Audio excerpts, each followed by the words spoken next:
I married her as a joke." The billionaire laughed.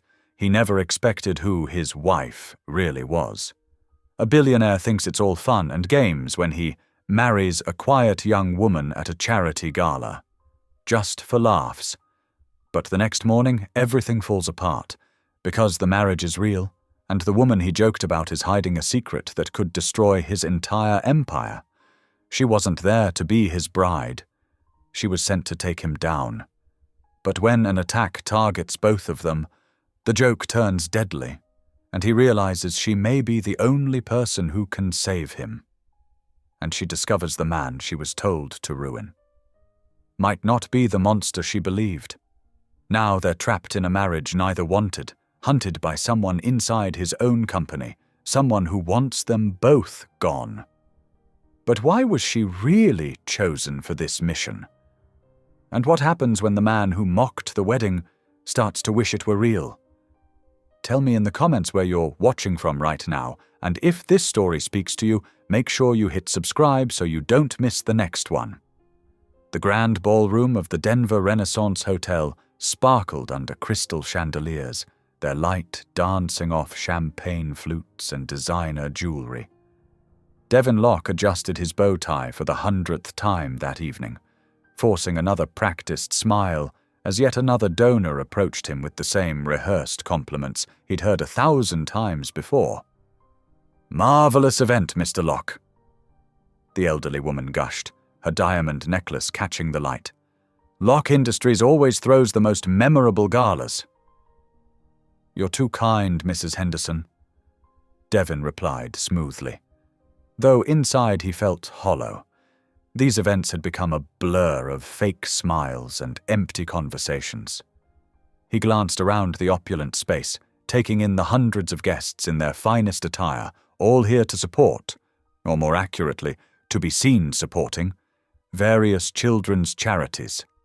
Near the volunteer tables, a young woman in a simple navy dress caught his eye. Unlike the other guests who seemed desperate for his attention, she appeared focused on her task of organizing donation cards. Her dark hair was pulled back in a neat bun, and she moved with quiet efficiency.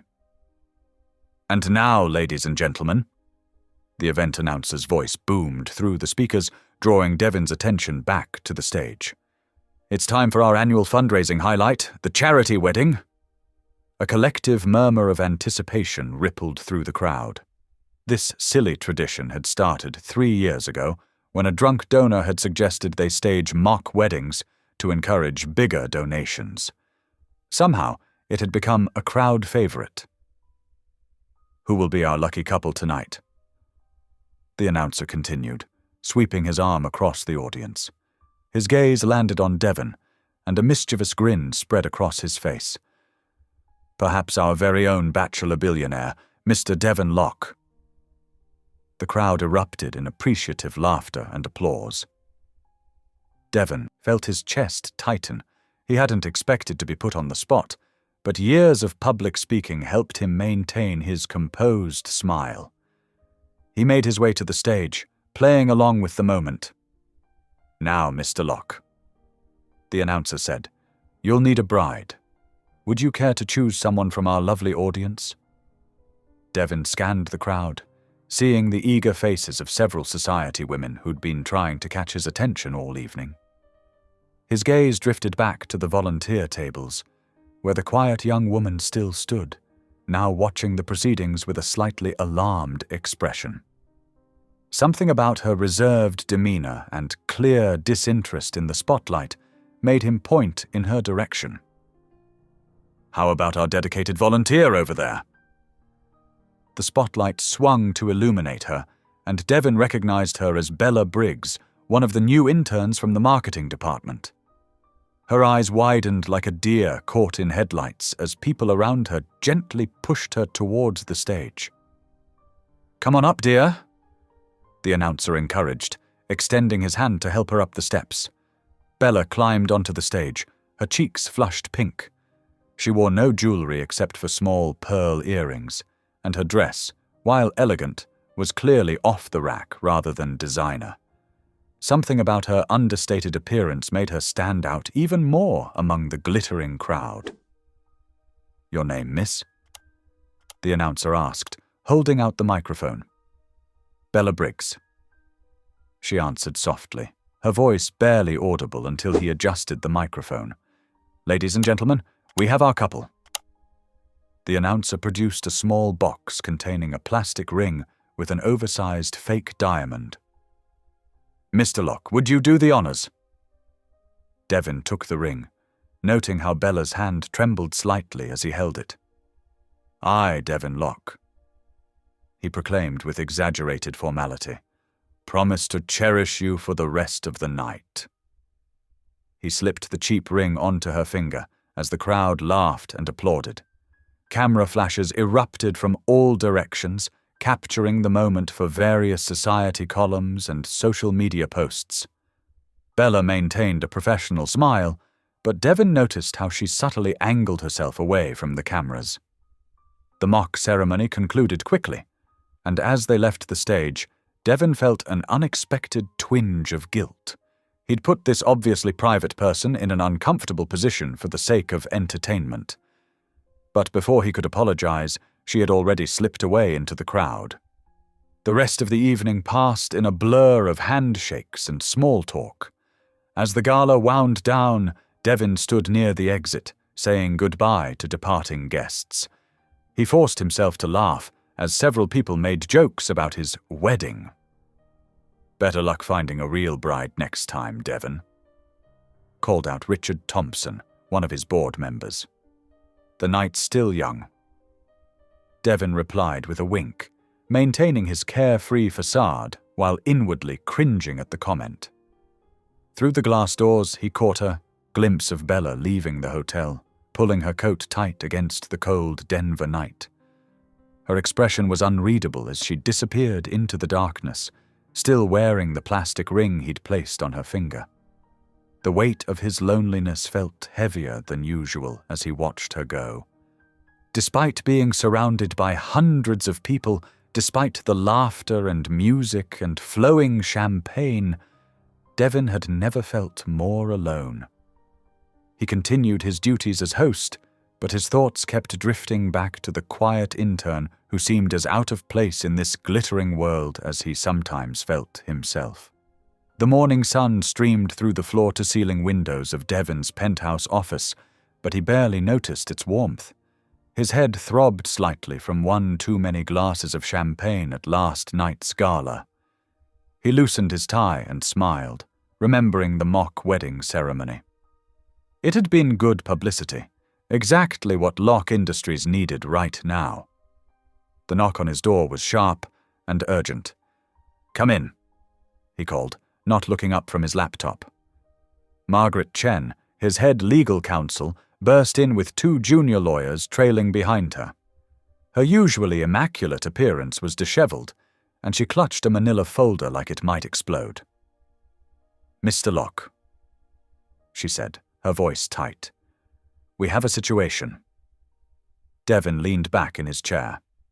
"Whatever it is, I'm sure we can handle it." "Sir, about last night's ceremony." Margaret's hands shook as she opened the folder.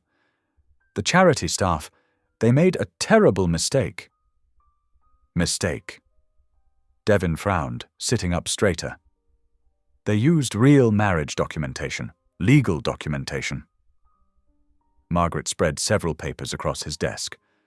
"And both you and Miss Briggs signed everything." Devon stared at the papers, his mouth going dry. "That's impossible. It was just for show." "The signatures are binding," one of the junior lawyers spoke up. "The officiant was licensed. All the witnesses signed. It's completely legal under Colorado state law." "Fix it." Devon stood up so quickly his chair rolled backward. "Get it annulled. Now." Margaret shook her head. "We've been trying since 5 o'clock this morning. There are complications because of how the charity's non-profit status interacts with the legal documentation. We can't fast-track anything." "What are you saying?" Devon's voice was dangerously quiet. I'm saying that as of last night, you are legally married to Isabella Briggs." Devin stormed out of his office, ignoring the elevator in favor of the stairs. His footsteps echoed through the stairwell as he descended to the marketing department's floor. He needed to find Bella before this got out of hand. The marketing department was already buzzing with activity. Several employees looked up as he entered, surprise evident on their faces. The CEO rarely visited this floor. But there she was, sitting calmly at her desk, typing away as if it were any other morning. Bella wore a simple navy blazer over a white blouse, her dark hair pulled back in a neat bun. Nothing about her appearance suggested she had just discovered she was accidentally married to her boss. "Miss Briggs," he said, his voice clipped. "My office, now." She looked up, her expression perfectly composed. "Of course, Mr. Locke." She stood, smoothing her skirt, and followed him to a nearby conference room. Devin closed the door behind them and turned to face her. "Have you heard? About the marriage documentation?" Bella's voice was steady. "Yes, HR called me this morning." He waited for her to continue, to yell, to cry, to demand compensation. But she just stood there, hands clasped in front of her, watching him with those quiet, observant eyes. "And?" he prompted. "And I appreciate how maturely you're handling the situation," she said. "I'm sure your legal team will resolve it as quickly as possible." Devin blinked, thrown off balance by her calm demeanor. Where was the panic? The outrage? The threats of lawsuits? That's all you have to say? Is there something specific you'd like me to say, Mr. Locke?" He ran a hand through his hair, frustrated. Most people would be a little more concerned about accidentally marrying a stranger. "Getting emotional won't solve anything," Bella replied. "I trust that between your legal team and HR, this will be handled appropriately." She glanced at her watch. "If there's nothing else, I have a meeting in 5 minutes." "No, that's—" Devin shook his head. "That's all for now. Thank you, Mr. Locke." Bella turned and walked to the door, her heels clicking softly against the floor. Devin watched her leave, a strange unease settling in his stomach. Her composure was too perfect, too practiced. Most interns could barely maintain eye contact with him, let alone handle an accidental marriage with such poise. As she disappeared down the hallway, Devin couldn't shake the feeling that something wasn't quite right. No one was this calm about accidentally marrying their billionaire boss. What game was she playing? He stood in the doorway of the conference room, his mind racing. The quiet intern who'd seemed so bashful on stage last night now seemed like a completely different person. Her serenity felt less like peace, and more like a mask, and Devin couldn't help but wonder what lay beneath it. Throughout the day, Devin found himself unable to focus on his regular tasks. His eyes kept drifting to the security feeds displayed on his office tablet, tracking Bella's movements through the building. With each passing hour, little details he'd previously overlooked began to surface. During the morning staff meeting, he noticed how she positioned herself with a clear view of both exits. At lunch, she sat alone, her back to the wall, observing everyone else in the cafeteria while appearing absorbed in her phone. When someone dropped a stack of papers, most people jumped, but Bella's hand had moved toward her hip before she caught herself. "Sir." His assistant, Margaret, cleared her throat. "The board is waiting for your signature on these documents." Devin blinked, realizing he'd been staring at the security feed again. On the screen, Bella was walking through the East Wing, her movements precise and purposeful. Not like an intern at all. "Have you noticed anything unusual about Miss Briggs?" he asked Margaret, the intern. Margaret adjusted her glasses. "Well, she's very capable. Almost too capable, really. Most interns need weeks to learn our filing system, but she understood it immediately." Devon nodded slowly. What else? She asks a lot of questions about building security protocols. I assumed it was because she's detail-oriented, but... Margaret trailed off, looking uncomfortable. Thank you, Margaret. That will be all. As the day wore on, Devon's suspicions grew. He watched Bella methodically work her way through different departments, always with a friendly smile and a helpful attitude that got people talking. She took careful notes during meetings, but her eyes regularly scanned the room, taking in details that had nothing to do with marketing strategies. By 6 o'clock, most employees had left for the day. Devon spotted Bella heading toward the third-floor conference room and made his decision. It was time for answers. He found her organizing papers, the setting sun casting long shadows through the floor-to-ceiling windows. She looked up as he entered, unsurprised by his presence. You're not really an intern, are you? Devon shut the door behind him. Bella straightened, setting down her papers. Her posture shifted subtly, still relaxed, but more alert. No, Mr. Locke, I'm not. Then who are you? She studied him for a moment, as if weighing her options. I'm an investigative operative with the Corporate Ethics Enforcement Network. We've been monitoring Locke Industries for the past 8 months. Devon felt like he'd been punched in the stomach. Monitoring? For what? There are significant discrepancies in your company's environmental impact reports. Bella explained, her voice professional and detached. Large sums of money being moved through shell companies. Suspicious accidents at your recycling facilities.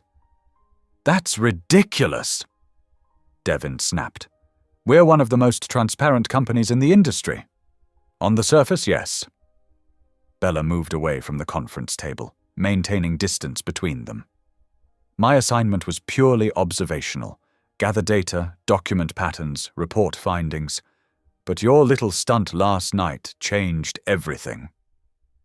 Hot anger rushed through Devon's veins. My stunt? You've been lying since the day you walked in here, making a fool of me, probably laughing behind my back. This isn't personal, Mr. Locke. Bella interrupted. Whether you're directly involved in these activities or being used as a figurehead, something illegal is happening in your company. Security will escort you out. Devon reached for his phone. And I'll have my lawyers. A loud alarm cut through the air, making them both jump. The overhead lights flickered once, twice, then stabilized. Attention all personnel. A computerized voice announced. We are experiencing a system malfunction. Please remain calm and exit the building following standard evacuation procedures. Devon moved towards the door, but Bella's voice stopped him. That's not a malfunction. He turned to find her already in motion, checking the windows. Her entire demeanor transformed from office worker to something else entirely. Focused, alert, dangerous. What do you mean? The alarm pattern is wrong for a system malfunction, she explained quickly. And look at the parking garage. Devon joined her at the window. Below, several black SUVs were pulling into the underground entrance. We need to move, Bella said. Now. I'm not going anywhere with you, Devon protested, but his voice lacked conviction. Mr. Locke. Bella met his eyes directly. Someone just triggered a false evacuation and is entering your building with multiple vehicles. Either this is a very elaborate coincidence or something is very wrong. Your choice. Stay here and find out, or trust me for the next 5 minutes. The lights flickered again, and somewhere in the distance they heard shouting. Fine, Devon growled. Lead the way. They moved swiftly through the building, Bella leading them down the emergency stairwell rather than toward the main exits where everyone else was heading. Her movements were silent and efficient, checking corners before proceeding. The garage has a private exit, Devon whispered as they reached the lower level. My car is probably being watched. Bella finished. We'll take mine, less obvious. They pushed through the heavy door into the parking garage. The fluorescent lights cast everything in harsh shadows, their footsteps echoing off concrete walls. They had almost reached Bella's car when a deep rumble shook the building. The floor beneath their feet trembled. Bella grabbed Devin's arm, pulling him backward just as an explosion rocked the far end of the garage, sending a wave of heat and debris rushing towards them. The explosion's shockwave knocked them off balance. Without hesitation, Bella yanked Devin behind a thick concrete pillar just as a nearby car erupted in flames. The heat seared the air around them, and fragments of metal pinged against the concrete like deadly hail. "Stay down!" Bella commanded, her body tensed as she assessed their surroundings. The garage filled with thick black smoke, making it difficult to breathe or see more than a few feet ahead. Devin pressed his back against the pillar, his heart hammering. "This is insane! Who would—" The screech of tires cut him off as several vehicles rushed into the garage. Flashlight beams cut through the smoke, and familiar voices shouted orders. "Security team advancing! Everyone clear the area!" Samuel Ortiz's commanding voice carried over the chaos. "Mr. Locke, are you here?" "Sam!" Devin called out, relief flooding his system at the sound of his head of security's voice. "Stay behind me," Bella whispered, still on high alert as the security team approached. Samuel emerged from the smoke, his weathered face tight with concern. He was flanked by 4 other security officers, all with weapons drawn. "Sir, we need to get you out of here now. Emergency stairwell's been secured." Bella's eyes darted between the security team members, analyzing each face before giving a slight nod. They moved as a unit, Samuel taking point, while 2 officers flanked Devin and Bella. The remaining team members covered their rear as they hustled toward the stairwell. The emergency exit led them up through a narrow concrete passage, emergency lights casting everything in an eerie red glow. Devin noticed how Bella matched his pace perfectly, her movements fluid and practiced. This was clearly not her first evacuation. They emerged into the cool night air where chaos awaited them. Emergency vehicles' lights painted the scene in rotating reds and blues. Fire trucks were already positioning their equipment, and police had established a perimeter. In the distance, curious onlookers gathered despite officers' attempts to keep them back. "Over here," Samuel directed them toward a secure area where investigators were gathering. "DPD's top people are already en route." Bella's posture shifted subtly as various officials approached. She maintained her composure, but Devin caught the way her eyes narrowed at certain badges and credentials being displayed. The questioning began immediately. "Mr. Locke, can you think of anyone who might want to harm you or your company? Were you aware of any specific threats? Did you notice anything unusual in the building today?" Devin answered automatically, his business training kicking in during crisis. But he noticed something odd. Bella's reactions to certain questions. She seemed particularly interested when one investigator asked about building maintenance schedules, and another inquired about recent IT upgrades. As the night wore on, more specialists arrived. Fire investigators confirmed the explosion originated from a sophisticated device, not an accident. Crime scene technicians photographed every inch of the garage while bomb squad members swept the building. During a brief lull in questioning, Samuel pulled Devin aside. His face was grim, deepening the lines earned from decades of service. So this wasn't random. The timing, the placement. Someone knew exactly when and where to strike. They had inside access to our security protocols. Devin ran a hand through his hair, the weight of the situation finally sinking in. "Sam, what are we dealing with here?" "Something big," Samuel replied, his voice low. The level of planning involved. This wasn't some amateur trying to make a statement. These people are professionals. They both glanced at Bella, who stood a short distance away, speaking quietly with a federal agent. She caught their look and excused herself, joining them with measured steps. "Your security chief is right." she said without preamble. "This has all the hallmarks of a coordinated attack.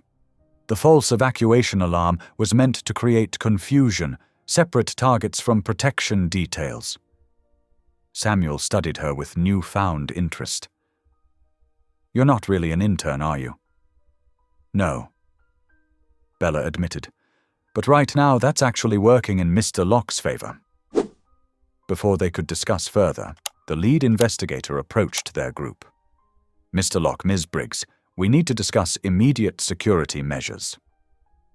The investigator, a stern-faced woman in her 40s, consulted her tablet. "Given the sophistication of this attack and certain intelligence we've received, we're recommending you both remain under shared protection until we can determine the full scope of the threat." "Shared protection?" Devin echoed, his eyebrows rising. "Yes," the investigator continued. "You'll need to stay in close proximity, with round-the-clock security details. We can't risk separating potential targets until we understand the motive." Devin opened his mouth to protest, but no words came out. He looked at Bella, expecting to see the same shock he felt, but her face remained perfectly composed. "That's a sensible precaution," Bella said calmly, as if discussing the weather rather than arrangements that would keep her tethered to a man she'd been investigating. Samuel nodded in agreement. "I'll coordinate with my team to establish immediate protocols." The night air had grown colder, and in the distance, the first hints of dawn began to lighten the sky. Emergency vehicles still crowded the street, their lights now competing with the growing day. Devin stood there, speechless, as reality settled around him like a heavy cloak. His life as he knew it had just changed dramatically, and the woman beside him, who wasn't who she claimed to be, might be his only chance at understanding why. The black SUV wound its way up the twisting mountain road, headlights cutting through the gathering dusk. Inside, Bella sat quietly, while Devin stared out the window, watching Denver's city lights grow smaller below them. Neither had spoken since leaving the chaos downtown. Their security detail led them to a modern mountain home nestled among towering pines. The safe house blended naturally into its surroundings, with walls of stone and glass. But Bella noted the reinforced windows and sophisticated security cameras with approval. "We've swept the entire property," the lead agent reported. "2 teams will rotate patrol outside. Emergency response time is 12 minutes. Inside, the house was sparsely but comfortably furnished. The great room featured a wall of windows overlooking the city, though heavy curtains could be drawn for privacy. A well-equipped kitchen opened to a dining area, and a hallway led to several bedrooms. Bella headed straight for the kitchen, opening cabinets to assess supplies. The pantry was stocked with basics: pasta, canned goods, dry staples. She pulled out ingredients while Devin paced the great room like a caged animal. "I can make pasta," she offered, trying to break the tension. "There's sauce, and how dare you!" Devin whirled to face her, his carefully maintained composure finally cracking.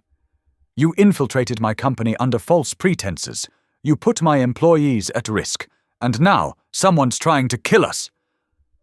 Bella set down the pasta box with deliberate calm. "I was sent to investigate because something is very wrong at Locke Industries. People who tried to expose it have vanished." "That's ridiculous," Devin scoffed. "I know every aspect of my company's operations." "Do you?" Bella's voice took on an edge. "What happened to Maria Suarez? She filed workplace safety complaints last year, then disappeared before the investigation. Or James Chen. He reported financial irregularities to your compliance hotline. 3 days later, he resigned and moved overseas with no forwarding address." Devin's face paled slightly. "Those were personal choices. People leave jobs all the time." 7 whistleblowers in 3 years. Bella pressed. "All gone without a trace. That's why my organization placed me there. Something dangerous is happening right under your nose." "I trust my people." Devin slammed his hand on the counter.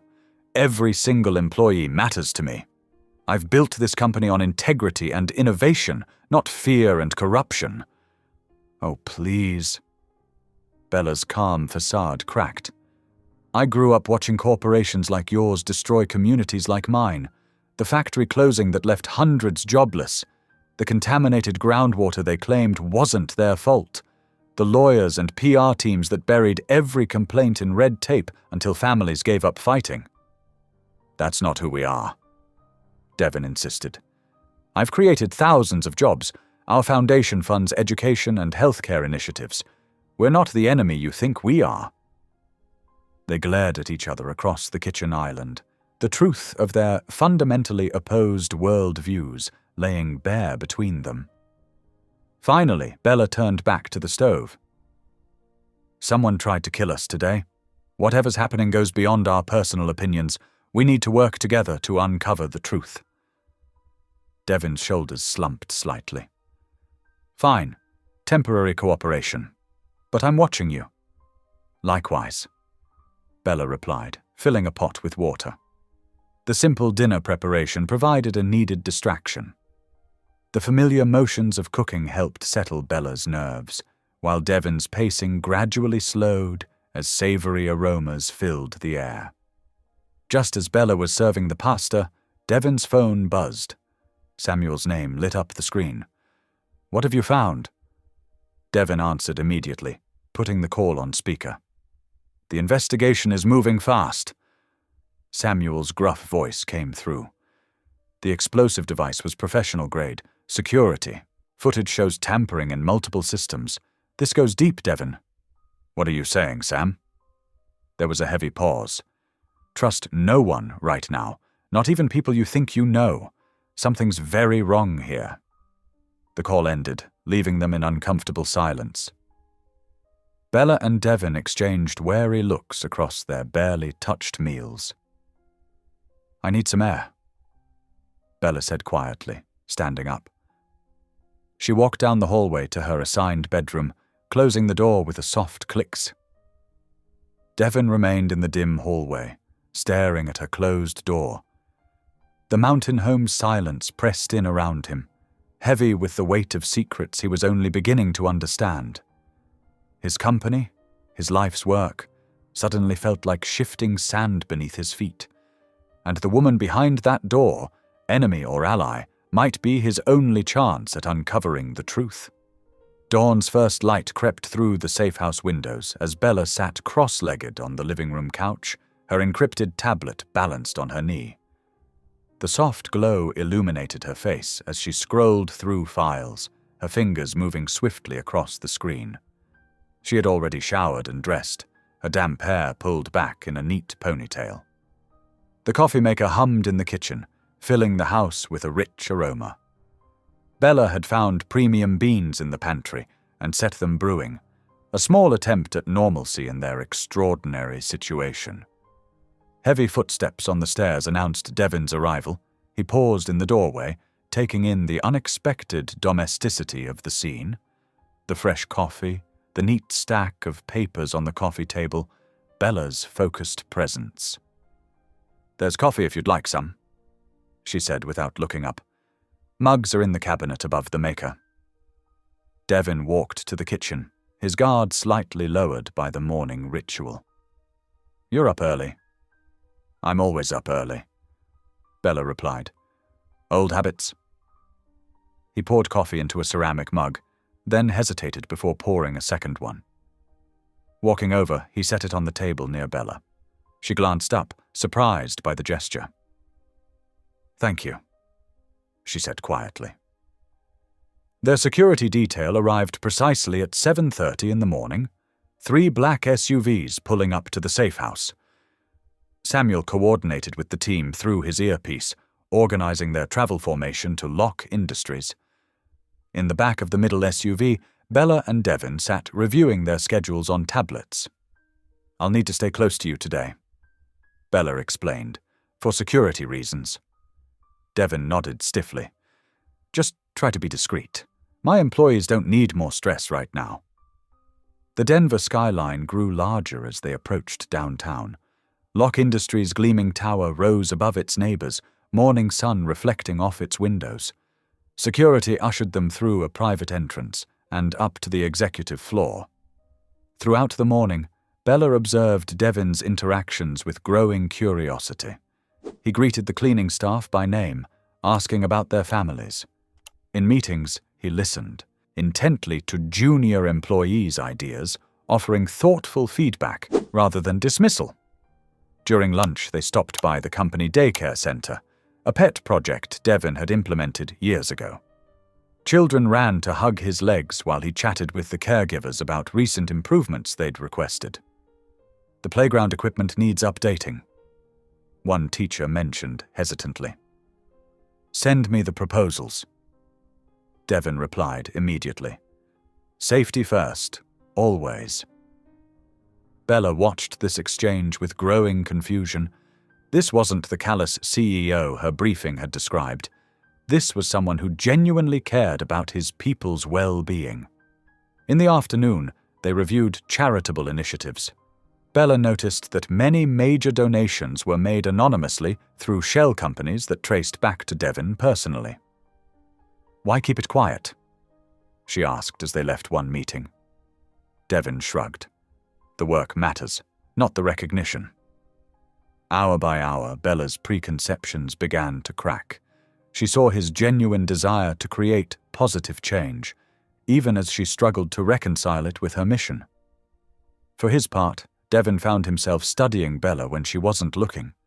He noticed how she remembered everyone's names, how she helped a struggling intern with his computer issues, how she treated everyone with equal respect regardless of their position. By evening, exhaustion had settled over them both. The drive back to the safe house was quiet, street lights casting intermittent shadows across their faces. Inside, Bella sank onto the couch, while Devin ordered dinner delivery, their security team carefully vetting both restaurant and driver. They ate simple Chinese food from cartons, the tension between them softened by fatigue. My mother worked in a factory when I was young, Bella said suddenly, her voice quiet. Good job, union benefits. Then a corporation bought it, stripped the assets, laid everyone off. No severance, no warning. She pushed rice around with her chopsticks. The whole town died slowly after that. Mom never really recovered. Devin set down his carton, listening. That's why I do this work, she continued. Too many communities destroyed by corporate greed. Too many lives treated like numbers on a spreadsheet. I'm sorry that happened to your family, Devin said softly. That's not how business has to be. Bella's eyes were growing heavy, the long day catching up with her. She curled deeper into the couch corner, her usual sharp alertness fading. I saw how you treat people today, she murmured, voice thick with approaching sleep. Maybe you're right. Maybe it can be different. Her words trailed off as her eyes closed completely. Devin watched her for a moment, noting how much younger she looked in sleep, the defensive walls finally lowered. Standing quietly, he retrieved a soft throw blanket from a nearby chair. With gentle movements, he draped it over her sleeping form. Her breathing had already deepened into the steady rhythm of exhaustion. Devin moved through the room, turning off lamps until only the soft glow of Denver's lights filtered through the windows. At the doorway, he paused for one last look at Bella's peaceful face before heading upstairs, leaving her to rest in the gentle darkness. Dawn broke over the Denver foothills, painting the safe-house windows in soft orange light. Samuel Ortiz arrived early, his weathered face more serious than usual, as he carried a thick folder and laptop into the living room, where Devin and Bella waited. You both need to see this, Samuel said, spreading security footage stills across the coffee table. His fingers, strong from decades of service, pointed to specific timestamps. These cameras cover the garage access points. Look at the time codes. Bella leaned forward, her investigative training kicking in. The system shows gaps, she noted, spreading the photos in sequence. 3-minute intervals where feeds cut out, then resume. Exactly. Samuel pulled up video footage on his laptop. Watch the lower right corner at 8:45 p.m. They observed as a figure in maintenance coveralls accessed a restricted panel, then the feed stopped. When it resumed, the person was gone. Professional work, Bella murmured. They knew exactly where the blind spots were. Devin's jaw tightened. This was an inside job. Gets worse. Samuel continued, pulling out more photos. These maintenance logs were altered, but our backup system caught the original entries. Only senior executives have that level of access. Bella began comparing timestamps, her fingers flying over her tablet as she cross-referenced data. Wait. She pulled up employee schedules. These access times match meetings in Elias Harmon's calendar, every single one. Harmon. Devin's face darkened. My VP of operations? Look at these patterns. Bella created a timeline on her tablet. Building access, security overrides, maintenance schedule changes, they all align with Harmon's movements. He's the only executive with both the clearance and the opportunity. Samuel nodded grimly.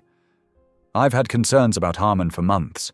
Cost-cutting measures that ignored safety protocols, pressure on employees to falsify reports. I trusted him, Devin said quietly, hurt evident in his voice. He's been with the company for 15 years. Bella hesitated, then spoke carefully. There's more. The organization that sent me. They provided evidence suggesting you personally approved contracts with illegal waste disposal companies, financial records showing systematic fraud. She met his eyes.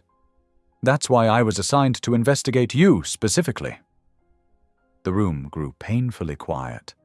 Devin stood, walking to the window where morning sun cast his shadow long across the floor. When he finally spoke, his voice was tight with emotion. You believed I would do that? That I would deliberately poison communities and steal from my own company? Bella faltered. The evidence seemed convincing at the time.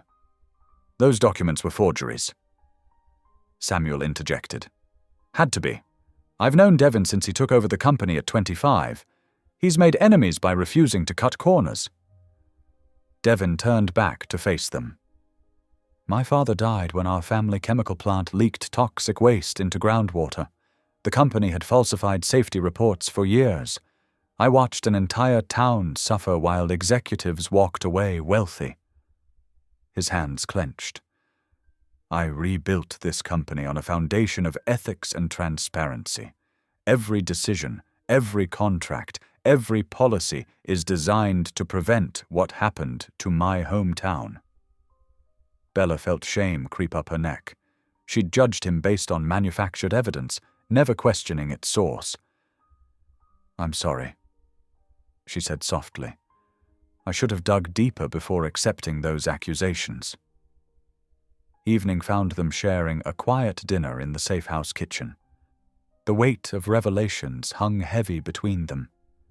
Devin pushed food around his plate, lost in thought. Tell me about your vision, Bella said suddenly. For ethical business. What does it look like in practice? Devin looked up, surprised by her interest. It starts with people, he began. Treating employees like family, not resources, providing real benefits, growth opportunities, work-life balance, supporting the communities we operate in through education and infrastructure. His voice grew passionate as he continued. Profit matters. It has to for sustainability, but not at the expense of people or the environment. Every decision gets filtered through that lens. Will this help or harm in the long run? Bella listened intently, her earlier certainty about her mission crumbling further with each word. This was not the corrupt businessman she'd been sent to expose. This was someone fighting the very system she opposed. Later that night, as Bella prepared for bed, Her tablet chimed with an incoming message. The screen flickered, displaying text in an encrypted format she recognized from her organization. Mission compromised. Abort immediately. Destroy all evidence and withdraw. Her hands trembled slightly as she decoded the warning. The implication was clear. Someone was monitoring her actions, her communications, her every move. The question was, who? The message blinked once more before erasing itself, leaving Bella staring at her reflection in the dark screen, uncertainty gnawing at her confidence. Everything she'd believed about this assignment was unraveling, replaced by questions she wasn't sure she wanted answered. Through her open door, she could hear Devon on the phone in his office, his voice carrying traces of the pain her revelations had caused. Trust, once broken, was not easily rebuilt. Yet something in her wanted to try, to understand the man beyond the lies she'd been fed. The tablet sat heavy in her hands, its blank screen holding secrets that threatened to change everything she thought she knew about her mission, about Devon, and about the truth she'd dedicated herself to uncovering. The safe house was silent except for the gentle hum of electronics when Bella woke at 4:30 in the morning. Moonlight filtered through the blinds, casting striped shadows across her tablet as she worked to decode the mysterious message from the previous night. Her fingers moved swiftly across the screen, applying decryption protocols she'd learned during her training. As the message revealed itself line by line, Bella's breath caught in her throat. Beyond the initial warning to abort the mission, detailed information about the parking garage attack emerged. The explosion had been precisely calculated, timed to coincide with their presence. "You're getting too close," the final line read ominously. "Stand down or face the consequences." Through the wall, she could hear Devon's steady breathing in the adjacent room. The sound reminded her that she wasn't alone in this anymore. Her investigation had entangled them both in something far more dangerous than corporate misconduct. When sunrise painted the kitchen in soft amber light, Devon emerged to find Bella already on her third cup of coffee. She watched him pour his own cup, gathering courage for the conversation ahead. "There's something you need to know," she began, sliding her tablet across the counter. "The message I received last night, it wasn't just a warning. They know about the investigation, about us working together. We're both targets now." Devon's jaw tightened as he read the decoded text. "They're watching us closely enough to know our movements," he observed, his voice grim. "This goes deeper than Harmon." The drive to Locke Industries felt longer than usual, despite the enhanced security detail Samuel had arranged. 2 unmarked vehicles flanked their car, while a helicopter maintained discreet aerial surveillance. Bella noticed how Devon's shoulders remained tense throughout the journey, his usual confident demeanor replaced by watchful alertness. The morning passed in a blur of meetings and conference calls, but everything changed during the 2 o'clock budget review. Marcus Chen, a middle-aged accountant from payroll, burst into the boardroom unannounced. His face was pale, hands shaking as he pointed at Devon. "You need to know what's happening," Marcus blurted out, ignoring the startled executives. "I found irregularities in the payroll accounts, huge sums being diverted through shell companies. When I asked questions, His voice cracked. "They showed me pictures of my kids at school, said I should focus on my own family's safety." Security moved to remove him, but Bella caught something in Marcus's eyes, raw fear rather than anger. She touched Devon's arm lightly, communicating her insight with a look. This wasn't a disgruntled employee seeking revenge.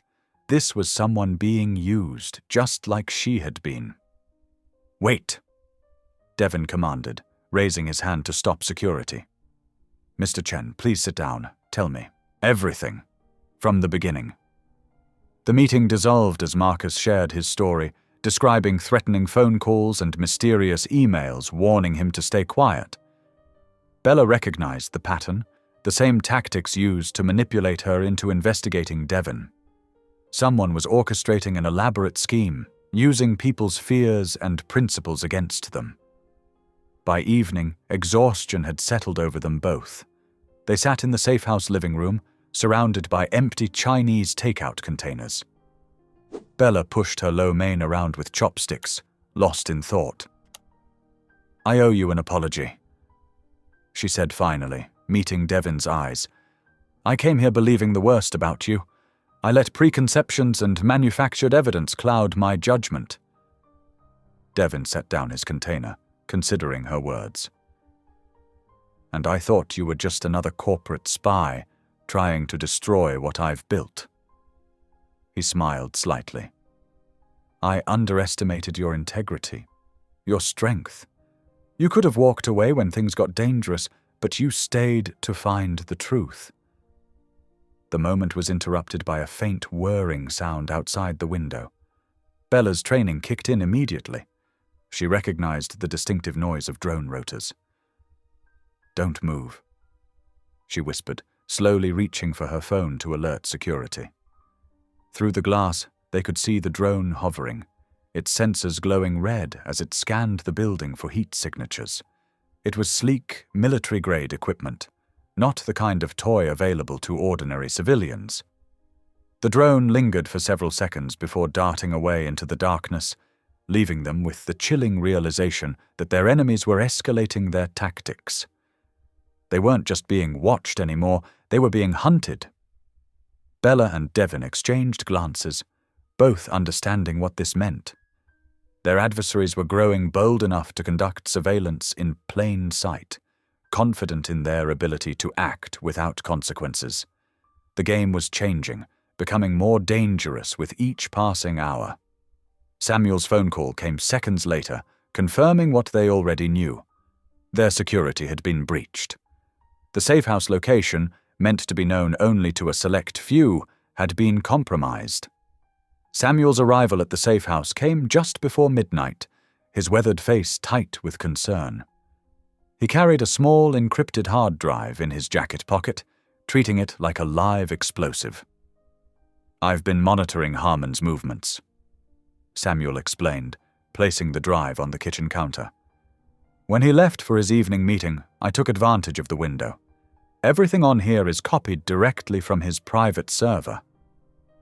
Bella's fingers flew across her laptop keyboard as she connected the drive. "The encryption is military-grade," she muttered, eyes scanning lines of code. "But there's always a weakness if you know where to look." Devon paced behind her chair, tension radiating from his shoulders. The soft glow of the laptop screen illuminated their faces, in the dimly lit kitchen as midnight stretched toward dawn. Samuel stood guard by the window, occasionally checking his phone for security updates. "There," Bella whispered after 3 hours of concentrated work. "I'm in." Folders appeared on her screen, each labeled with precise dates and cryptic codes. As she opened them one by one, their contents painted a disturbing picture. Fabricated bank statements showed massive transfers from Locke Industries to offshore accounts, all bearing Devon's electronic signature, perfectly forged. Environmental impact reports had been doctored to show toxic waste disposal in protected watersheds, again with Devon's apparent approval. "I never authorized any of this," Devon said, his voice hoarse with disbelief. "These signatures, they're perfect copies, but I never signed these documents." "They've been building this case for months," Samuel observed grimly, "creating a paper trail that would hold up in court." But it was the surveillance photos that made Bella's blood run cold. Images of her getting coffee near her apartment, walking to the gym, meeting friends for dinner, all taken weeks before she ever received the assignment to investigate Locke Industries. "Oh God," she breathed, hands trembling slightly. "They chose me specifically. They knew my background, my principles, my history with corporate investigations. They needed someone who would believe the worst about you without questioning too deeply." The weight of the manipulation crashed over her. Every file she'd been given, every piece of evidence that had convinced her of Devin's corruption, it had all been carefully crafted to exploit her biases and sense of justice. "I need some air," Bella said suddenly, pushing back from the laptop. She hurried outside onto the safe house's back deck, the cool Colorado night air filling her lungs as she gripped the railing. Footsteps behind her announced Devin's presence. She expected anger, resentment, blame, but instead he simply stood beside her, offering silent support. "I was supposed to be your downfall," she whispered. "They played me perfectly." "You figured it out," Devin countered gently. "That's what matters. Your instincts led you to question things, to look deeper." He turned toward her, moonlight softening his features. "We're both victims here, Bella, but together we might actually have a chance at exposing the truth." The moment stretched between them, filled with unspoken understanding. Bella felt something shift in her chest. Trust, perhaps, or something deeper she wasn't ready to name. The screech of tires shattered the silence. Police vehicles roared up the long driveway, lights flashing against the trees. Officers poured out, weapons drawn, shouting orders into the night. "Devin Locke!" A commanding voice boomed through a megaphone. "Come out with your hands up. You're under arrest for financial fraud and environmental crimes." Samuel burst through the door behind them. "They're using Harmon's fabricated evidence," he said quickly. "Someone must have tipped them off that we accessed the files. The proof is right there on my laptop." Bella protested as officers surrounded them. "We can show you everything, the fake documents, the surveillance." But her words fell on deaf ears. Two officers grabbed Devin's arms, roughly spinning him around to cuff his wrists. "It's going to be okay," Devin said calmly, meeting Bella's desperate gaze as they led him away. "Find the truth. That's all that matters now." "You're arresting an innocent man!" Bella shouted, trying to follow. Samuel held her back as she struggled. "We have proof! Everything you think you know is fake!" But the officers continued their methodical process, reading Devin his rights as they guided him toward a waiting police car. The red and blue lights painted his face in harsh colors as he ducked into the back seat. "The evidence is all there." Bella's voice cracked with frustration and fear. "Please, just look at what we found." The car door slammed shut. Through the window, Devin gave her one last reassuring nod before the vehicle pulled away, taking him into the night, while Bella watched helplessly from the deck, the truth sitting undiscovered on her laptop just feet away. The fluorescent lights buzzed overhead in the small interrogation room, casting harsh shadows across Devin's face. The metal chair felt cold and unyielding beneath him as he sat alone, his expensive suit wrinkled from the rough handling during his arrest. His thoughts kept returning to Bella's face, the fear, the desperation in her eyes as she shouted about the evidence they'd uncovered. A clock on the wall ticked away the minutes. 10:15, 10:30, 11 o'clock. No one had questioned him yet. Standard pressure tactic, he knew. Make him sweat. Make him nervous. But his mind remained focused on the safehouse deck, on that moment of connection before everything fell apart. Back at the safehouse, Bella paced the living room while Samuel secured the perimeter. Her laptop still sat open on the coffee table, damning evidence glowing on the screen. Her phone buzzed, a video call from her organization's director. "Agent Briggs," the stern-faced woman began without preamble. "Your emotional compromise has been noted. You are hereby suspended from this investigation, effective immediately." Bella's spine stiffened. "With respect, Director, you don't understand the situation. Devin Locke is innocent. We have proof that—" "You were sent to investigate corruption, not defend the target." The director cut in sharply. "Your personal feelings have clouded your judgment. Stand down, that's an order." No. The word came out quiet but firm. I took this job to expose truth and protect justice. That's exactly what I'm doing now. Agent Briggs. Bella ended the call, her hands trembling slightly but her resolve stronger than ever. She looked up to find Samuel watching her with approval in his weathered face. "They're wrong about him," she said. "About everything." Samuel nodded. "Then let's prove it. Show me what we've got." They spread their evidence across the dining room table. Financial records, security footage, encrypted messages. Samuel brought coffee as the night deepened, and they meticulously built their case. Each piece they examined revealed more of Elias's careful orchestration. "Look at this," Bella said around 3 a.m, pointing to a series of timestamps.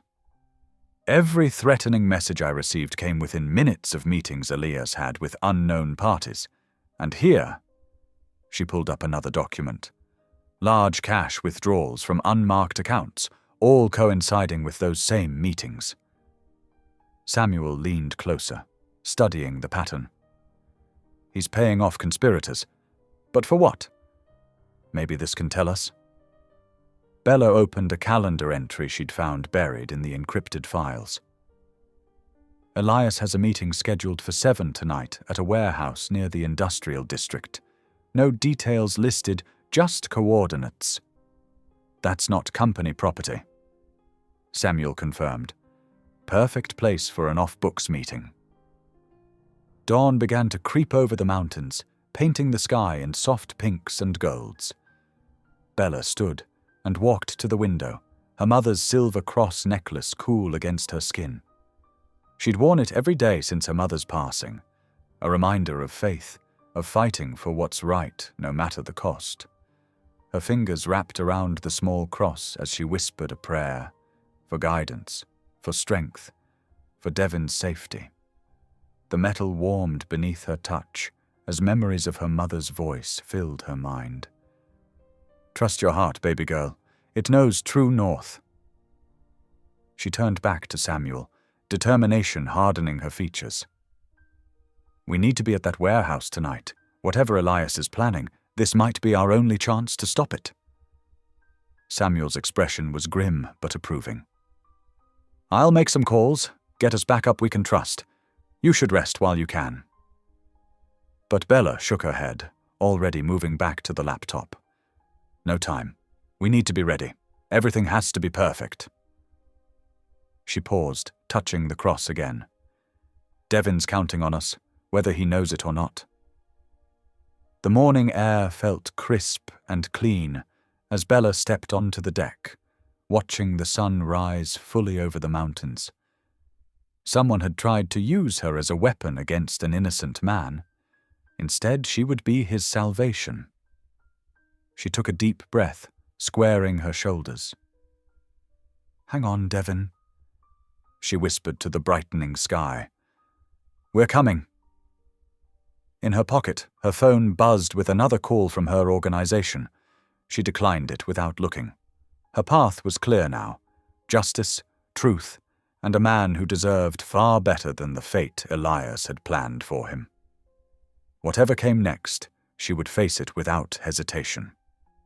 Behind her, Samuel worked the phones, calling in favors from trusted colleagues. Maps and blueprints covered the table, waiting to be studied. Evidence sat carefully organized and backed up, ready to be deployed at the perfect moment. They had 12 hours until Elias's meeting. 12 hours to get everything right. Bella touched the cross one final time, then turned back to their work. Time to finish this mission, not as her organization had intended, but as justice demanded. The afternoon sun cast long shadows across Denver as Bella and Samuel made their final preparations. They had spent hours reviewing blueprints of the warehouse district, marking entry points and potential escape routes. Now, with sunset approaching, Bella double-checked her equipment one last time. A small camera, recording devices, and her phone set to emergency mode. "Remember," Samuel said, his voice gruff with concern. "Your safety comes first. If anything feels wrong, you get out immediately." Bella nodded, adjusting her dark jacket. "I know, but we won't get another chance at this. Whatever Elias is planning, it happens tonight." They drove in tense silence through the industrial outskirts of the city. The warehouse district loomed ahead, a maze of abandoned buildings and empty loading docks. Samuel parked their unmarked vehicle in shadow, positioning it for a quick exit. "I'll monitor from here," he said, setting up surveillance equipment. "Channel 3 on the earpiece. If you need extraction. 1 click for attention, 2 for emergency." Bella finished. "I remember." The warehouse stood 3 stories tall, its windows mostly broken or boarded over. Bella moved silently through the gathering dusk, her training taking over as she identified security cameras and guard positions. 2 men patrolled the perimeter, but their patterns were sloppy, overconfident. She waited until the guards passed, then slipped through a rusted side door. The interior was dim, filled with old machinery and stacked crates. Voices echoed from above, and Bella carefully made her way up a metal staircase, testing each step to avoid creaks. On the 2nd floor, light spilled from what must have been an old office area. Bella crouched in the shadows, activating her recording devices as Elias's distinctive voice carried through the partially open door. "Everything's proceeding exactly as planned," he was saying. "Locke is finished. The evidence we planted is irrefutable. The board will have no choice but to remove him." "And what about the investigator?" A voice Bella didn't recognize asked. "She could be a problem." Elias laughed, the sound cold and dismissive. "Bella Briggs? She's already been branded an emotional liability by her own organization. No one will believe anything she says now. In fact, her presence has only helped us. What better way to destroy Locke than to have him taken down by his own fake wife?" Bella's jaw tightened as she inched closer, positioning her phone's camera through a gap in the doorway. The office space was well lit, with papers and laptops spread across a long table. 5 men stood around it, Elias at the head, pointing to documents. "These contracts show years of environmental violations and financial fraud, all apparently authorized by Devon himself." Elias continued. "By the time our lawyers are done, he'll be lucky to avoid prison. And naturally, as his trusted VP, I'll be the obvious choice to take control." "The signatures look perfect," another man commented, examining a paper. "They should. We paid enough for them, along with the backdated permits, altered inspection reports." Elias gestured to the documents proudly.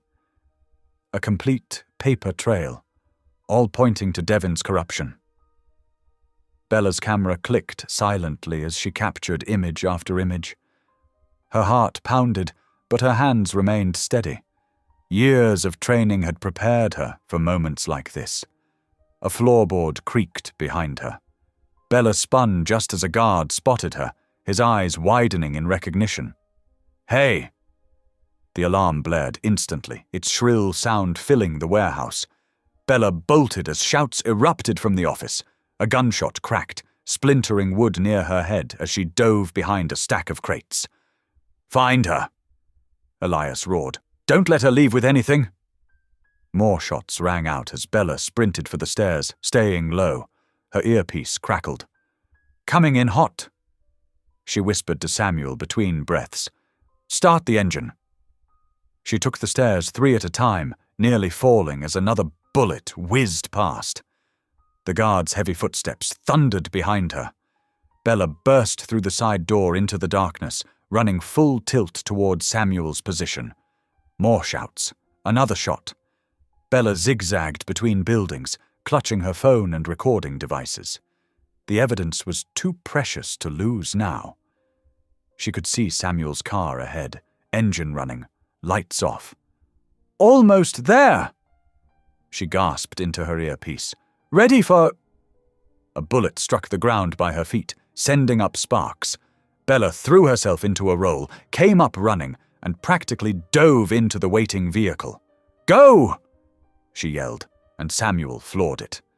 The tires squealed as they accelerated into the night, leaving the warehouse and their pursuers behind. Bella slumped in her seat, breathing hard, checking that all her devices were intact. The evidence was safe. Her hands trembled slightly as adrenaline coursed through her system, but a fierce satisfaction burned in her chest. "Did you get what we needed?" Samuel asked, taking a sharp turn onto a main road. "Everything," Bella replied, still catching her breath. "We've got him, Samuel. We've got proof of all of it."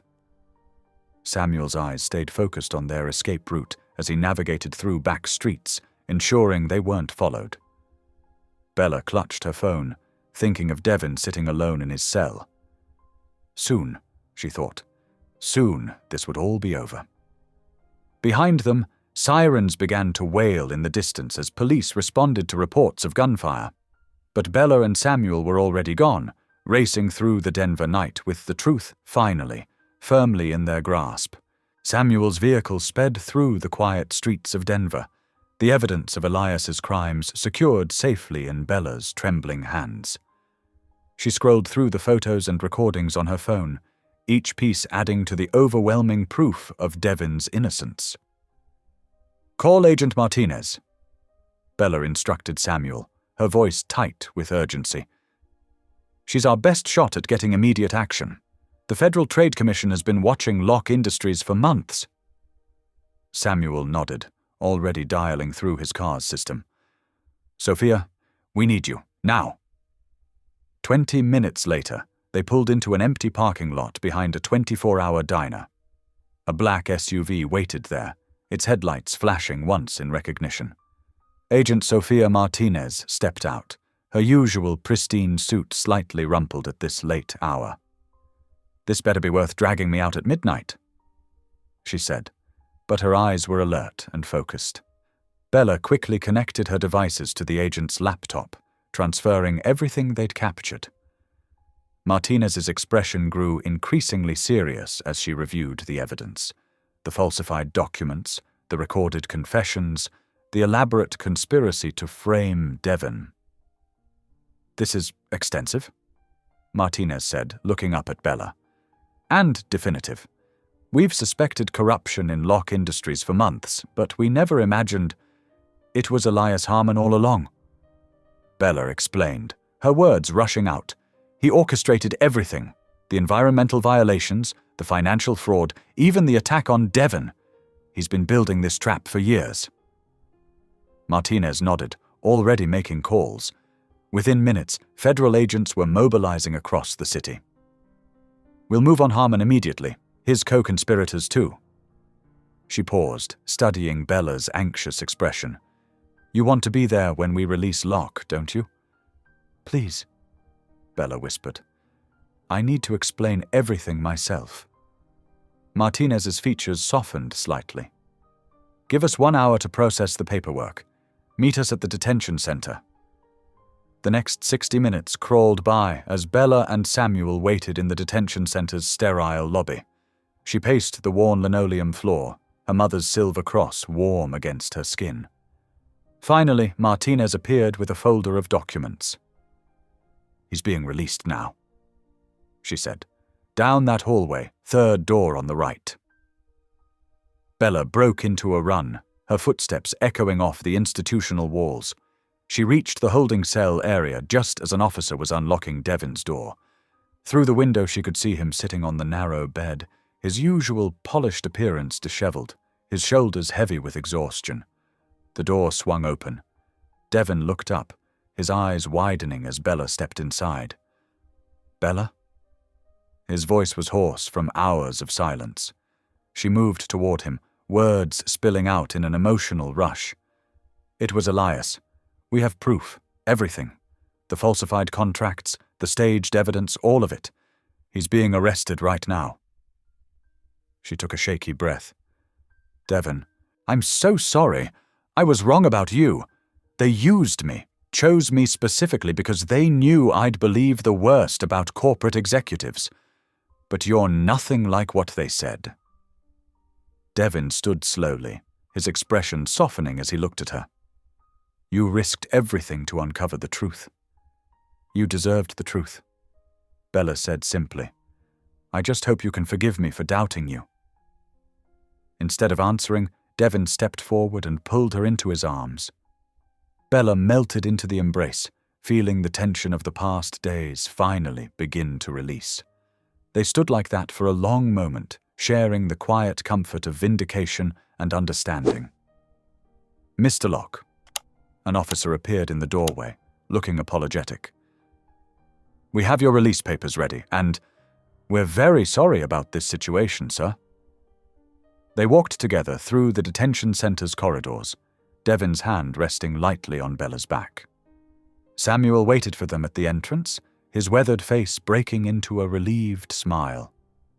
"Good to have you back, boss," he said gruffly, pulling Devin into a quick embrace. Outside, the night air was cool and sweet after the stale confines of the holding cell. Their vehicle sat waiting, Samuel already moving to the driver's seat. Devin and Bella slid into the back, both physically and emotionally drained. As they wound their way up into the foothills, the city spread out below them like a glittering carpet. The same lights Bella had seen on her first night in Denver, but now they seemed to hold a different meaning, not cold and corporate, but warm with possibility. Devin's hand found hers in the darkness of the car. "Thank you," he said quietly, "for believing in the truth, even when it meant admitting you were wrong." Bella squeezed his hand, watching the city lights shimmer below them like stars fallen to earth, each one a small beacon of hope for their new beginning. Morning sunlight streamed through the towering glass windows of Locke Industries' executive floor, casting long shadows across the polished marble as employees arrived for what would become a historic day. The tension in the air was thick enough to touch as board members filed into the main conference room, their faces etched with confusion and concern over the emergency meeting notice. Bella stood beside Devin in his office, adjusting her blazer nervously. "Are you ready for this?" He gave her a gentle smile, his eyes tired but determined. "With you by my side?" "Always."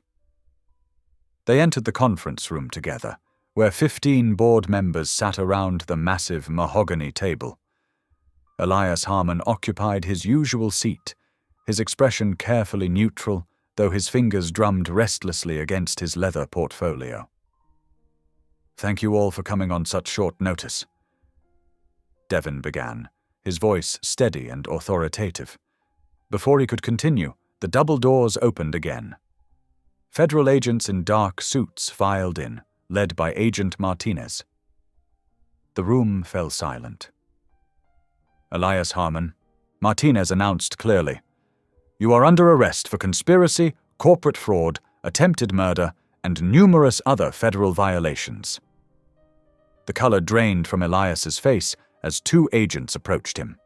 He jumped to his feet, knocking over his chair. "This is ridiculous! I demand to speak to my lawyer!" "Your lawyer has already been contacted," Martinez replied coolly. "We have extensive evidence of your crimes." The board members watched in stunned silence as the agents handcuffed Elias. Several gasped when he lunged suddenly toward Devin, snarling, "You think you've won? You're nothing but a soft-hearted fool who doesn't deserve this company." "Actually," Bella spoke up, her voice ringing clear and strong, "Devin is exactly what this company needs." She stepped forward, meeting the shocked stares of the board members. "My name is Bella Briggs. I was placed in this company as an investigative operative, tasked with uncovering corporate corruption.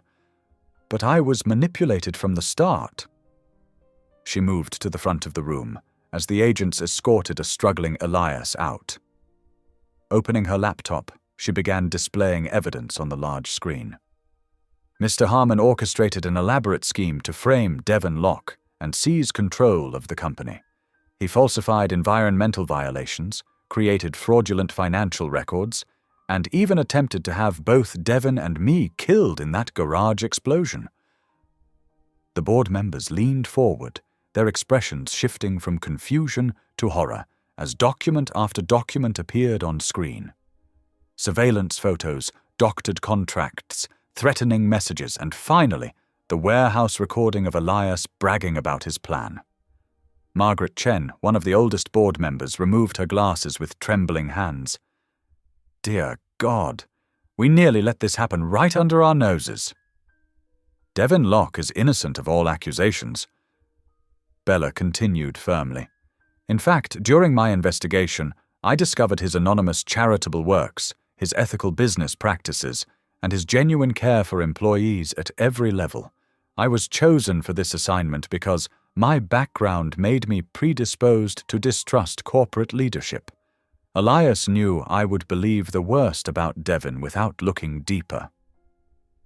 William Parker, the board chairman, stood slowly. Ms. Briggs, your courage in bringing this truth to light is commendable. And Devon, he turned to face him, we owe you a profound apology. Your father would be proud of how you've upheld his legacy of integrity. One by one, the board members expressed their regret and support. Janet Morrison, who had often challenged Devon's decisions, wiped tears from her eyes as she spoke. I've served on this board for 25 years. The thought that we almost let a monster like Harmon destroy everything we've built. Devon, please accept my deepest apology. The chairman called for an immediate vote to formally reinstate Devon as CEO. The support was unanimous, accompanied by sustained applause. As federal agents continued gathering statements and evidence, Devon touched Bella's elbow gently. Walk with me. They slipped out of the bustling conference room and took the elevator down to the ground floor. Outside, the late morning sun warmed the corporate plaza where a central fountain created a peaceful backdrop to the day's dramatic events. They walked in comfortable silence until Devon stopped beside the fountain, its spray creating tiny rainbows in the air. He turned to face Bella, taking both her hands in his. You risked everything, he said softly. Your career, your reputation, your own beliefs. You chose truth over comfort, integrity over safety. Bella squeezed his hands, feeling the strength and gentleness in them. The truth was worth everything it cost. You were worth it. Thank you, Devon whispered, his voice thick with emotion. Thank you for seeing past the lies, for fighting for justice even when it meant admitting you were wrong. Not many people have that kind of courage. The fountain's gentle music surrounded them as they stood there, hands clasped, sharing a moment of pure relief and gratitude. Justice had been served, truth had prevailed, and in the process, something beautiful and unexpected had bloomed between them. Something built on trust, respect, and the courage to believe in each other. The elevator doors opened to the 40th floor of Locke Tower, where Devon's penthouse occupied the entire level. Bella stepped out, carrying 2 grocery bags filled with fresh ingredients. The setting sun painted the spacious living area in warm, golden hues through the floor-to-ceiling windows. It feels different being here now, Bella said softly, taking in the stunning view of Denver's skyline. Peaceful. Devon nodded, setting down his briefcase. The security team swept every inch. We're safe here. He watched as she moved confidently towards the kitchen. You really don't have to cook. We could order in. I want to, Bella replied, unpacking vegetables and herbs. After everything that's happened, we deserve a real meal and real conversation. The kitchen was a chef's dream, with gleaming stainless steel appliances and marble countertops, but it had clearly seen little use. Bella rolled up her sleeves and began washing fresh tomatoes and basil. Can I help? Devon asked, hovering uncertainly. Bella smiled. You can chop these onions while I start the sauce. She handed him a sharp knife and cutting board. They worked together companionably, the kitchen filling with aromatic scents as Bella crafted her grandmother's special pasta sauce recipe. Devin proved to be a willing, if inexperienced, sous chef, following her instructions carefully. "Where did you learn to cook like this?" he asked, watching her stir the simmering sauce. "My mum taught me. We didn't have much growing up, but she made sure every meal felt special." Bella sprinkled in some dried oregano. "Food was how we showed love in our family."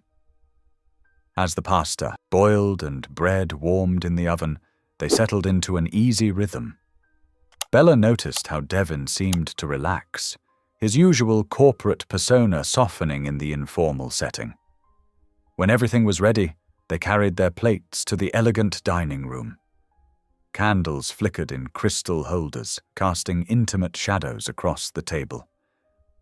"This is incredible," Devin said after his first bite. "I can't remember the last time I had a home-cooked meal here." "Do you usually eat alone?" Bella asked gently. Devin set down his fork, considering.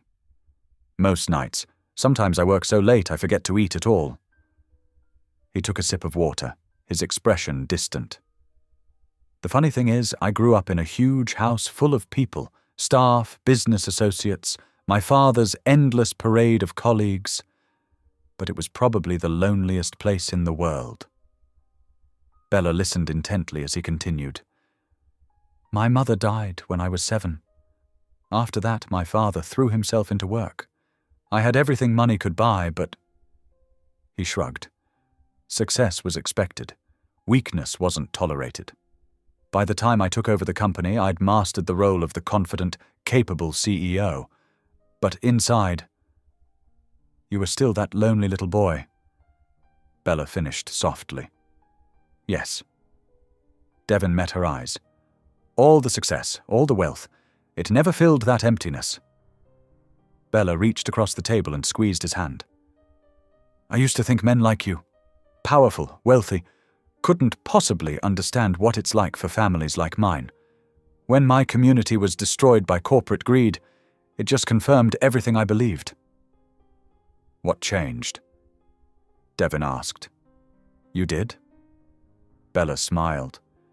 "Watching you with your employees, discovering your anonymous charitable works, seeing how deeply you care about doing what's right, you shattered every preconception I had." They finished their meal talking about lighter things, childhood dreams, favorite books, silly stories that made them laugh. As they cleared the dishes together, Bella felt a warmth that had nothing to do with the kitchen's lingering heat. "Would you like to sit outside?" Devin gestured toward the balcony. "The stars should be coming out soon." The evening air was cool and fresh as they settled onto the comfortable outdoor sofa. The city stretched out below them, a tapestry of twinkling lights and gentle movement. Above, the first stars were beginning to pierce the darkening sky. Bella drew her knees up, wrapping her arms around them. "It's so beautiful up here." "Bella," Devin said quietly, "there's something I need to tell you." He turned to face her, his expression serious.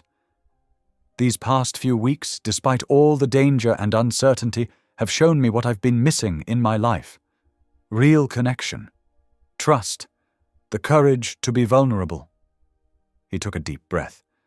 "The lawyers say we can file for annulment now that everything's settled, but I don't want our marriage to end." Bella's heart skipped. She could feel tears gathering in her eyes as she whispered, "I don't want it to end either." Devin reached for her hand, their fingers intertwining naturally, perfectly. Around them, the city hummed with life, its gentle glow a backdrop to this moment of quiet truth. They sat together in comfortable silence, watching the stars multiply above, while their joined hands spoke volumes about new beginnings and hearts finally finding home.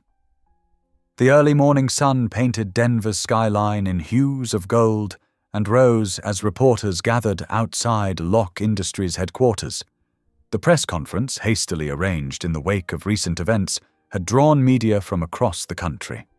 Camera crews jostled for position while journalists checked their equipment one final time. Bella stood backstage, smoothing her navy blazer with trembling hands. The events of the past weeks felt surreal, from that first night at the charity gala to the harrowing investigation that had changed everything. "Nervous?" Samuel asked, appearing beside her with a reassuring smile. "A little," she admitted. "I've never been comfortable in the spotlight." "You faced down armed criminals in that warehouse," Samuel reminded her. "This should be easy in comparison." Bella laughed softly. "Somehow this feels scarier." The door opened and Devin walked in, looking sharp in a charcoal suit. His presence immediately commanded attention, but Bella noticed the gentle warmth in his eyes when he saw her, so different from the guarded businessman she'd first met. "Ready?" he asked, touching her elbow lightly. Bella nodded, drawing strength from his quiet confidence. Together, they walked toward the small stage that had been set up in the building's grand lobby. Morning light streamed through the towering windows, creating a natural spotlight. As they emerged, camera shutters clicked rapidly. Reporters leaned forward, notebooks ready. The room hummed with anticipation. Devin stepped to the podium, his voice clear and steady as he began. "Good morning. Thank you all for coming. As you know, recent events have revealed a conspiracy of corruption within Locke Industries, one that threatened not only this company, but the very principles of ethical business we stand for." He paused, scanning the crowd. "But today, I'm not here to discuss the scandal. Instead, I want to talk about truth, courage, and redemption, embodied in one remarkable person." Devin turned toward Bella, his expression softening. "Many of you first saw Bella Briggs at our charity gala weeks ago, when fate and some very confused paperwork brought us together in what seemed like a joke. What none of us knew then was that she would become instrumental in uncovering a dangerous plot and saving both my life and this company." Murmurs rippled through the crowd as reporters scribbled frantically. Bella felt her cheeks warm under the attention, but she held her head high.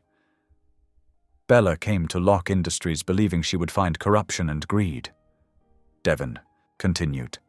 Instead, she found truth and had the courage to stand for it, even when it meant questioning everything she'd been told to believe. Her integrity, her bravery, and her unwavering commitment to justice have humbled and inspired me. He stepped away from the podium, moving closer to where Bella stood. But something else happened during those dangerous days. As we worked together, fought together, and learned to trust each other, I discovered something I'd been missing my entire life: real connection, genuine understanding, and the kind of love that makes you want to be better than you are. A collective gasp rose from the audience as Devin reached into his pocket. Bella's heart thundered as he withdrew a familiar object, the simple silver ring from that first night at the gala. "The first time I put this ring on your finger, it was a joke," Devin said softly, though his microphone carried the words clearly through the hushed room. Then, to everyone's amazement, he lowered himself to one knee. Camera flashes exploded around them as Devin held up the ring. "This time, it's the truest thing I've ever done." His voice carried emotion that no one had ever heard from the normally composed CEO. "Bella Briggs, will you marry me? Not because of mixed-up paperwork or legal complications, but because we choose each other, trust each other, and want to build a life together?" Tears spilled down Bella's cheeks as she nodded, her voice thick with emotion. "Yes," she managed. "Yes." The room erupted in applause as Devin slipped the ring onto her finger, this time with reverence instead of playful showmanship. He stood and drew her into his arms, holding her close as cameras continued to flash around them. Through the soaring windows, the morning sun rose higher, bathing them in golden light. Bella could feel Devon's heart beating steady and strong against her own.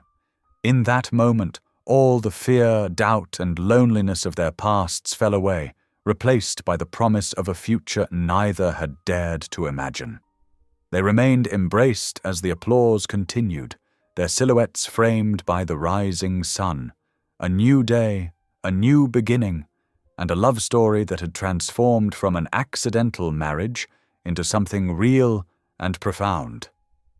Samuel watched from the side, smiling proudly at the couple who had overcome so much to find their way to this moment. Reporters called out questions, but for now, Devon and Bella remained in their own world, holding each other as the morning light grew stronger, illuminating the path ahead. The late afternoon sun cast a warm glow through the floor-to-ceiling windows of Devon and Bella's penthouse as she adjusted a bouquet of fresh flowers on the dining table. 6 weeks had passed since their public declaration of love, and life had settled into a rhythm that felt both new and wonderfully familiar. "Need any help with that?" Devon asked, coming up behind her and wrapping his arms around her waist. Bella leaned back against him, smiling.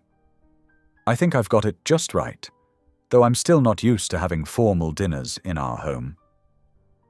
"Our home," Devon repeated softly, loving how natural those words felt now. "You've made it feel more like one than it ever was before." The dinner they were preparing for wasn't a grand corporate affair or charity event. Instead, they'd invited a small group of people who had become their chosen family. Samuel, of course, along with Mrs. Martinez from the building's front desk, who had always shown Bella kindness during her intern days, and Dr. Chen, their elderly neighbor who had offered wise counsel during their tumultuous early weeks. As Bella moved to check on the roasting chicken, a recipe from her mother she'd perfected over years, she thought about how different her life looked now from what she'd imagined when she first walked into Locke Industries. Instead of exposing corporate corruption, she now led the company's new Community Protection and Ethics division, working to ensure other families wouldn't face the hardships her own community had endured. The doorbell chimed, and Devon welcomed Samuel, who arrived early as always, carrying a bottle of wine and wearing a warm smile. "Something smells amazing," Samuel said, giving Bella a fatherly hug. "You two have really made this place into a home." "All Bella's doing," Devon admitted with a grin. "I just try not to get in the way." Soon Mrs. Martinez arrived, her eyes twinkling as she handed Bella a traditional family dessert recipe, followed by Dr. Chen, who brought tea from his hometown in China. The small group gathered in the living room, and the space filled with easy conversation and genuine laughter. Over dinner, stories flowed as naturally as the wine. Mrs. Martinez shared tales of watching Bella try to maintain her intern cover, while Dr. Chen spoke of seeing the gradual transformation in Devon from a guarded neighbor to a man visibly softened by love. "I remember the day everything changed," Samuel said, his voice carrying the weight of memory. "When that explosion hit, I thought I'd failed you both. Instead, it became the catalyst for something remarkable." As they finished their meal, Samuel stood, raising his glass. The room quieted, everyone turning to the man who had watched over Devon and Bella through their darkest days. "To second chances," he began, his voice rich with emotion. "To two people who proved that trust can overcome suspicion, that love can heal old wounds, and that sometimes life's biggest mistakes turn out to be its greatest blessings." "To second chances," everyone echoed, glasses clinking in the warm light. Later, after their guests had gone home with leftovers and hugs, Devon suggested a drive. Bella knew exactly where they were headed before they even turned onto the familiar mountain road. The safe house stood quiet against the backdrop of twinkling city lights below. They settled onto the porch where they'd spent so many tense nights during those first weeks, now transformed into a place of peace.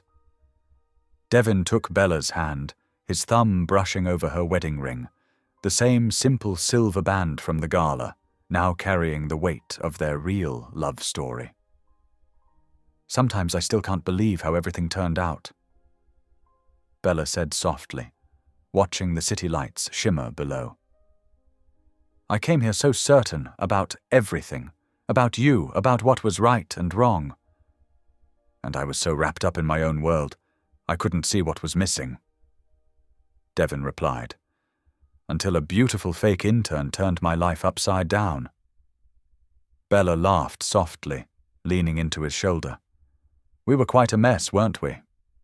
"The best kind of mess," Devin agreed, pulling her closer.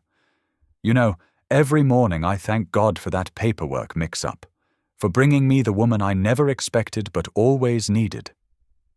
Bella nestled deeper into his embrace, feeling the steady beat of his heart against her cheek. The city stretched out before them, but here on their porch they had found their true home, in each other's arms, in the quiet understanding that had grown from suspicion, in the love that had bloomed from the most unlikely beginning. The evening air carried the scent of pine and possibility as they sat together, holding hands, their shadows merging into one in the gentle moonlight. What had started as a staged ceremony at a charity gala had transformed into something real and lasting. A love story written not in grand gestures, but in small moments of trust, in chosen family gathered around a dinner table, in the courage to believe in second chances. Bella closed her eyes, listening to Devin's heartbeat and the soft whisper of the wind through the trees. In this moment, on this porch where everything had changed, she felt the full circle of their journey, from strangers bound by a mistake to partners united by choice and love. Sunlight streamed through the kitchen windows as Bella stood at the counter, papers spread before her, while the rich aroma of coffee filled the air. She tucked a strand of hair behind her ear, reviewing her presentation notes one final time. "Your third read-through hasn't changed the words," Devin teased gently, sliding a steaming mug toward her. He'd learned exactly how she liked her coffee, 2 sugars and a splash of cream, just as she'd learned he preferred his black, with just a hint of cinnamon. I know. Bella smiled, accepting the mug gratefully. "I just want everything to be perfect. This foundation means so much to both of us." Devin moved behind her, placing his hands on her shoulders. "You've got this. Nobody understands both sides of this better than you do, the corporate perspective and the community needs." Their morning routine had fallen into place so naturally over the past weeks. Bella would wake first, usually finding Devin already in the kitchen, having learned to brew coffee just the way she liked it. They'd share quiet moments before the day began, speaking in soft voices about their hopes and plans. "Remember when I thought you were just another ruthless CEO?" Bella laughed, gathering her papers into a neat stack. "Remember when I thought you were just a shy intern?" Devin countered, helping her organize the presentation materials. "Life has a funny way of proving us wrong sometimes." They finished their breakfast in comfortable silence, stealing glances at each other across the table. The morning light caught Bella's wedding ring, the same silver band from that fateful night at the gala, now carrying the weight of their real love story. The drive into the city was peaceful, with Devin at the wheel while Bella reviewed her notes one last time. The Denver skyline rose before them, gleaming in the morning sun. As they pulled into the underground parking garage of Locke Industries, Samuel was already waiting, his familiar, steady presence bringing a smile to both their faces. "There's my favorite power couple," Samuel greeted them warmly, pulling Bella into a quick hug before clasping Devin's shoulder. "The board is already gathering upstairs. And Bella, they're excited to hear your vision." The three of them rode the elevator together, Samuel sharing last-minute updates about security improvements and new protective measures implemented since the attack. His protective instincts hadn't dimmed, but now they extended equally to both Devon and Bella. When the elevator doors opened to the executive floor, they were greeted by several board members who had arrived early. Mrs. Thompson, one of the longest-serving members, immediately approached Bella with outstretched hands. "My dear, we've been looking forward to this presentation," she said warmly. "It's about time Locke Industries had someone with your perspective leading our community initiatives." Mr. Chen, another senior board member, nodded in agreement. "The company needs this fresh direction. And who better to guide it than someone who understands both sides so well?" Bella felt Devon's reassuring presence beside her as they made their way to the boardroom. The space had been transformed since the day Elias was arrested, now feeling more welcoming with natural light streaming through the floor-to-ceiling windows. As the remaining board members filed in, Bella stood at the front of the room, her nerves settling into focused determination. Devon took his seat at the head of the table, giving her an encouraging nod. "Good morning," Bella began, her voice clear and confident. "Today I'm presenting the framework for the Locke Foundation's new initiative, Building Bridges for Tomorrow." For the next hour, Bella outlined their comprehensive plan. She spoke passionately about educational grants for underprivileged communities, environmental accountability measures, and safe reporting channels for employees at all levels. She shared stories from her own community's experiences, connecting them to practical solutions that would benefit both the company and its neighbors. "This isn't just about corporate responsibility," she explained, her eyes meeting each board member's gaze. "It's about creating lasting partnerships with the communities we serve. It's about proving that profit and purpose can coexist." When she finished, Devon rose from his chair, moving to stand beside her. "What you've heard today isn't just a proposal. It's a promise." He addressed the board. A promise that grew from what some might call an accident. He smiled at Bella before continuing. "My marriage to Bella might have started as an unexpected twist of fate, but it has shaped this company's future in ways I never imagined. She's shown me that true leadership means listening to voices we might have overlooked before." The board's response was overwhelmingly positive. One by one, they voiced their support for the initiative, many sharing personal stories of why they believed in this new direction. After the meeting, Samuel helped them gather their materials, his pride evident in his expression. "You two make quite a team," he observed. "Who would have thought that explosion would lead to all this?" As evening approached, instead of heading to their usual spot at the safe house, Devon suggested a walk through one of Denver's quieter parks.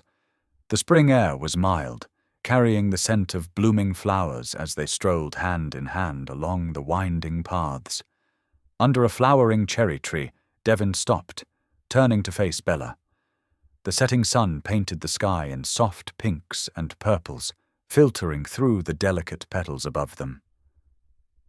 "You know," he said softly, taking both her hands in his. "Choosing you wasn't just the best decision of my life. It's one I want to make every single day for the rest of our lives." Bella stepped closer, resting her forehead against his. Her heart felt full with the journey that had brought them here. From a staged wedding that made headlines, through danger and uncertainty, to this moment of pure, chosen love. From a publicity stunt to true partnership, she whispered, squeezing his hands gently. "From suspicion to trust," Devon added. "From pretense to love," Bella completed, closing her eyes as the evening breeze rustled through the cherry blossoms above them. The evening air grew cooler as Devon and Bella made their way back to the penthouse, their fingers intertwined. The sky above Denver painted a masterpiece of soft pinks and deep golds, nature's own celebration of their peaceful moment together. Inside their home, they fell into an easy rhythm that still felt wonderfully new. Bella moved through the kitchen with quiet grace, pulling fresh vegetables from the refrigerator, while Devon gathered plates and silverware. The gentle clink of dishes and the subtle sounds of chopping created a domestic symphony neither had expected to cherish so deeply. "It feels strange, doesn't it?" Bella mused as she stirred vegetables in a pan. "How normal this feels after everything." Devon paused in arranging the napkins, a soft smile playing at his lips. "Good strange, though." As they settled at the table, the city's first evening lights beginning to twinkle beyond their windows, Bella took a deep breath. "I received an interesting call today," she began, watching Devon's expression carefully. "From my former organization." Devon's fork paused halfway to his mouth, but his eyes remained gentle, encouraging her to continue.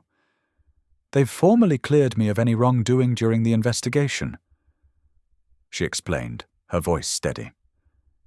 "And they offered me a leadership position, heading up their corporate accountability division."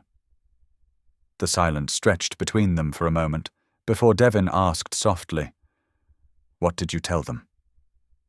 "I declined," Bella said simply, reaching for her water glass. "I explained that my purpose now lies with the work we're doing together. The reforms we're building at Locke Industries, they're exactly what I've always wanted to achieve. Not just exposing problems, but actively creating solutions." Devon set down his fork, his eyes suddenly bright with emotion. "You're choosing to stay." His voice caught slightly on the words. "Even with everything they could offer." Bella noticed the vulnerability in his question. The little boy who'd grown up feeling he had to earn love through success was still there, beneath the confident exterior. "Devon," she said gently, reaching across the table to take his hands in hers. "Worthiness isn't something that comes from money or power or making people fear you. It grows from kindness, from humility, from having the courage to do what's right even when it's hard." She squeezed his hands. "You've shown all of those qualities, even when you thought no one was looking." A tear slipped down Devon's cheek as he held her gaze.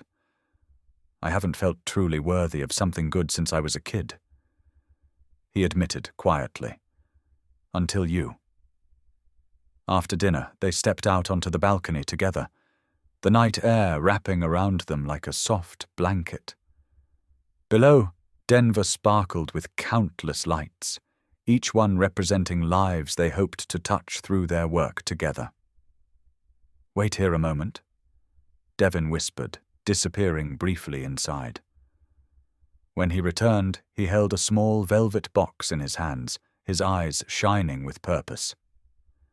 "Our first rings came from a joke," he said, opening the box to reveal 2 elegant bands. "These ones come from choice." He lifted one of the rings, showing Bella the words engraved inside, "Chosen daily." "Because that's what love really is, isn't it?" He continued softly. "Not a one-time decision, but a choice we make every morning when we wake up." Tears welled in Bella's eyes as Devon took her hand, sliding the ring onto her finger beside her original band. Together, in whispered voices that carried all the weight of their journey, they renewed their vows, not for cameras or crowds, but for each other. "I choose you," Bella whispered, placing the matching ring on Devon's finger. "Today and every day." They held each other close as the night deepened around them, their hearts beating in sync. What had begun as an accident, a publicity stunt gone wrong, had transformed into the most intentional promise either of them had ever made. Standing there, wrapped in each other's arms with the city lights twinkling below, they knew that some of life's greatest gifts come disguised as mistakes. Thank you for being here. If something in this story stayed with you, I'd love to see you again. Subscribe. And tomorrow I'll bring you another story crafted with heart.